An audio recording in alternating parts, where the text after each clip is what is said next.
Hos kolonialgrossisten Christian Kjærgaard i Nørresundby ligger et af de få kafferisterier i Danmark. De leverer malet kaffe og bønner til købmænd rundt om i landet. Firmaet modtager over 200 tons råkaffe om året, der skal ristes. Tjekker, at det er den rigtige kaffe, vi har fået. Der er sækken er nummereret med nummer, sådan at jeg kan gå ind og se fra den seddel, som jeg nu har modtaget, de papirer, jeg har modtaget fra vores agent, om det er de rigtige bønner, vi har fået hjem. Ud af de utallige sorter, der findes, har man hos Christian Kjærgaard valgt 6, der kommer fra Brasilien, Colombia, Madagaskar og Indonesien. Valget af bønner sker meget omhyggeligt. Det kommer igen an på, hvad kvalitet vi stiller til bønnerne. Det kan svinge utrolig meget fra høst til høst. Alt efter, hvordan vejrforholdene har været i de producerende lande, ikke? Med hensyn til varme og vand. Derfor kan det også svinge på kvaliteten. Og det er så også noget af det, jeg tjekker. Allerede før, at vi får bønnerne hjem, så tjekker jeg jo, har jeg sådan en lille miniaturebrænder, som vi kan se, hvor jeg går ind og laver en prøvebrænding fra en prøvepose, om det er en kvalitet, vi kan bruge sammenlignet med den sort, vi har i forvejen. Så har jeg et schema, en opskriftsskema, ligesom når man skal bage en kage. Og alt efter hvad for en blanding jeg vil lave, så kan jeg gå ind og se, at jeg skal bruge så mange procent af det, og så mange procent af den sort, som jeg nu har her. Og så op til 100 kilo, og så bliver det transporteret ind til min brænder, som jeg har inde på den anden side her, hvor jeg så går i gang med at riste kaffen. En ristning tager omkring et kvarter, afhængig af hvilken kaffearoma, der skal blive slutresultatet. Det er høje temperaturer, vi snakker om. Den mildeste blanding, den bliver brændt på 168-170 grader, og den højeste blanding, den højeste grader, jeg er oppe på, det er lige omkring 200-205 grader.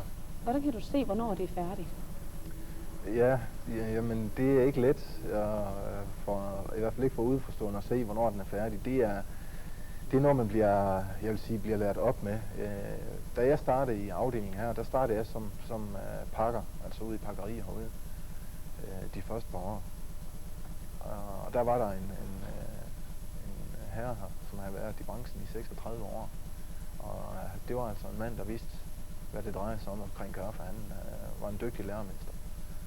Og jeg må sige, ud fra hans oplæring af min viden, det er der, man ligesom får lært de ting med hensyn til at kan se, hvordan kaffen skal se ud, hvordan den skal være, hvordan den skal smage. Det er altså ikke noget, man bare lige går ind og gør. Men om den lige får 5 minutter mere eller mindre, det er vel lige meget? Det er det absolut ikke, fordi de 5 minutter, det kan faktisk være fra, at kaffen er, som den skal være, og så til, at der går ild i den. Fordi det kan blive så varmt, at der faktisk går ild i kaffen. Så det er sekunder, vi snakker om. Når bønnerne er færdigristet, så jeg kan se, når de er færdigristet der. Og så skal det gå stærkt med at få dem ud og få dem køle. Fordi så er bønnerne, som jeg vil have dem. Og så skal kølingen foregå rimelig hurtigt, for at de bevarer den farve og den smag, som de nu har opnået ved de grader, som de bliver taget ud ved. Og hvis ikke at det sker rimelig hurtigt, så fortsætter processen med ristningen. Ikke voldsomt, men den vil fortsætte en lille smule. Det samme som når man koger det, ikke?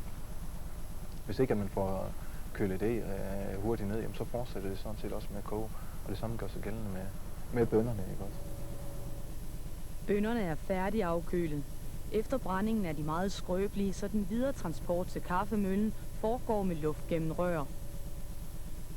En kraftig, lidt sødlig duft breder sig i rummet, men kaffens aroma bliver først frigivet, i det kaffen males.